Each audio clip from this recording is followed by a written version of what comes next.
Martin Luther King was a misguided leader. He worked to be recognized as the leader of Black America when what Black America needs isn't a leader, it is education.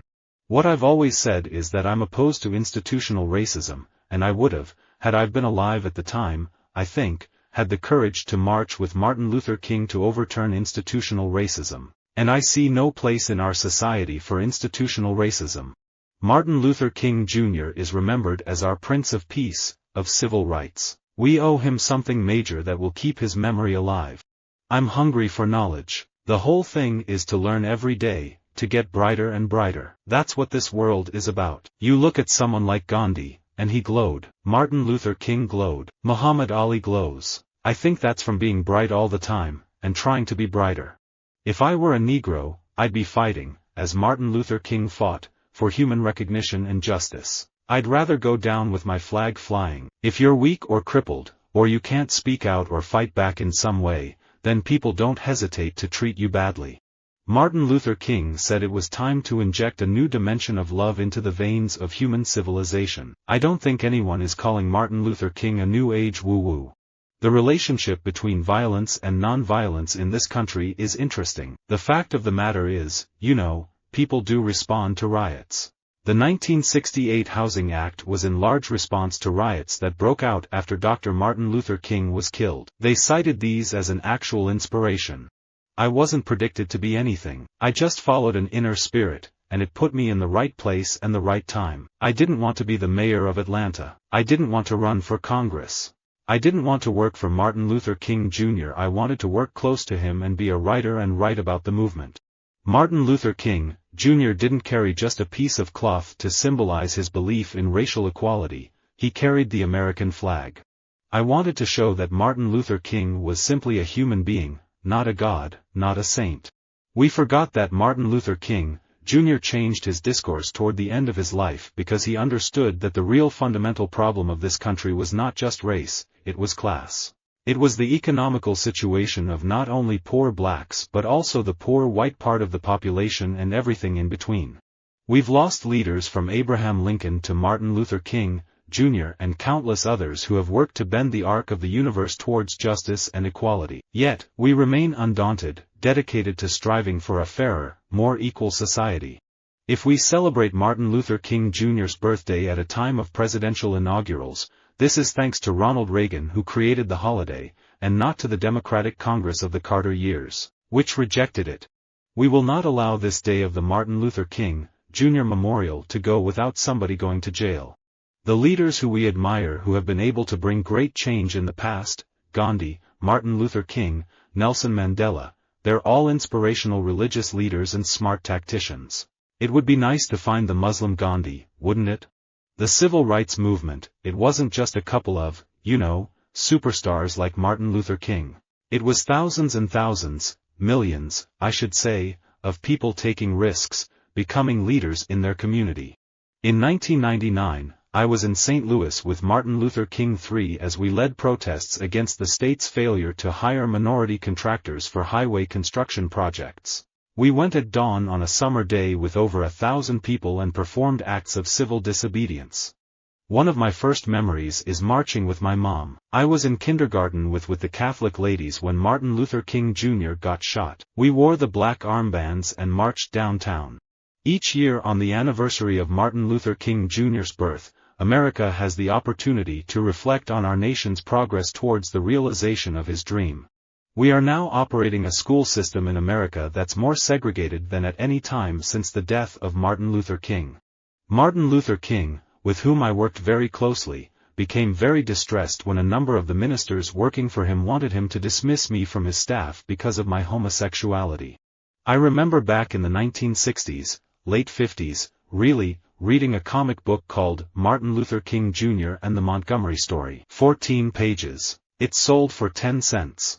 And this little book inspired me to attend nonviolence workshops, to study about Gandhi, about Thoreau, to study Martin Luther King, Jr., to study civil disobedience. People look at me like I should have been like Malcolm X or Martin Luther King or Rosa Parks. I should have seen life like that and stay out of trouble, and don't do this and don't do that. But it's hard to live up to some people's expectations. Martin Luther King and Gandhi were not people who failed in self-respect. They were people of hope and great courage, and their courage was disciplined. Martin Luther King Jr. was a Southern, conservative minister who believed in the American promise. His dream was patriotic and traditional. Family, work, self-determination and religion comprised his core values. When white supremacy becomes institutional, it begins to harm the very people who are not simply outside of it because of their race. It begins to harm the folk who look like the folk who want to be in charge.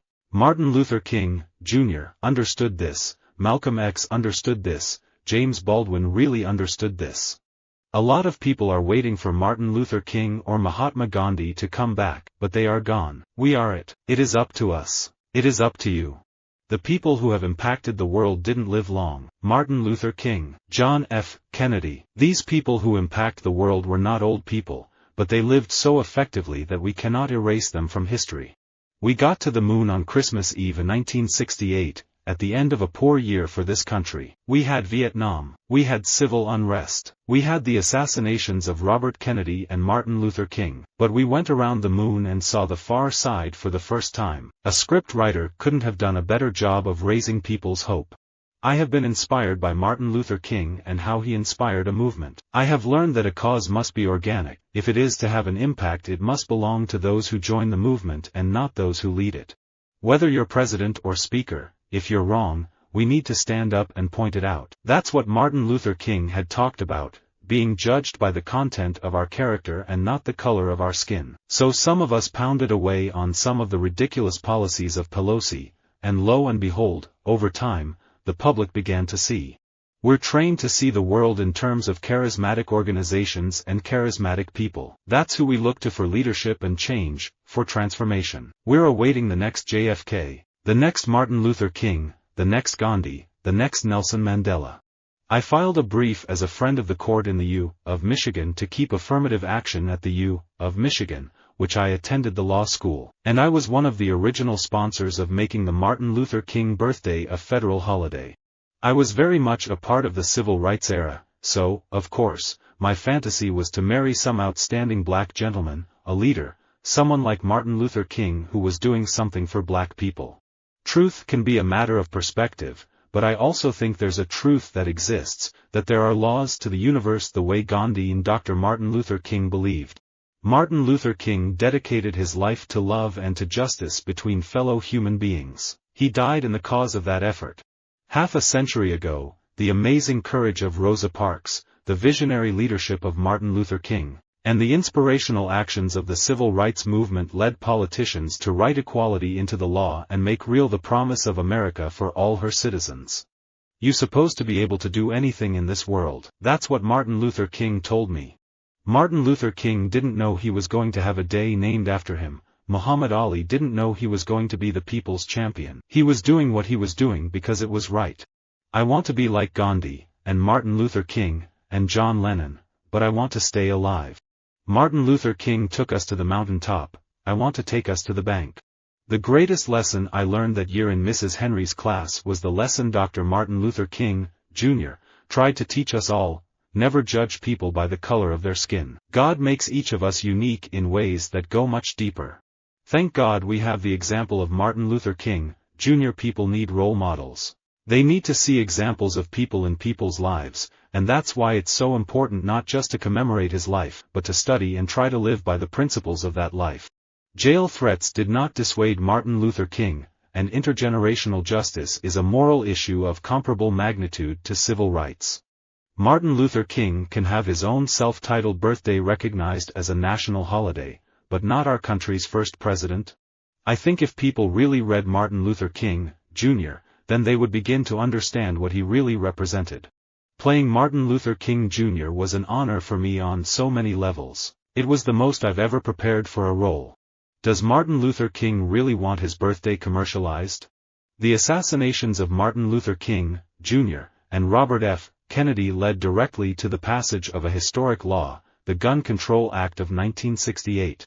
One individual can begin a movement that turns the tide of history. Martin Luther King in the civil rights movement, Mohandas Gandhi in India, Nelson Mandela in South Africa are examples of people standing up with courage and non-violence to bring about needed changes.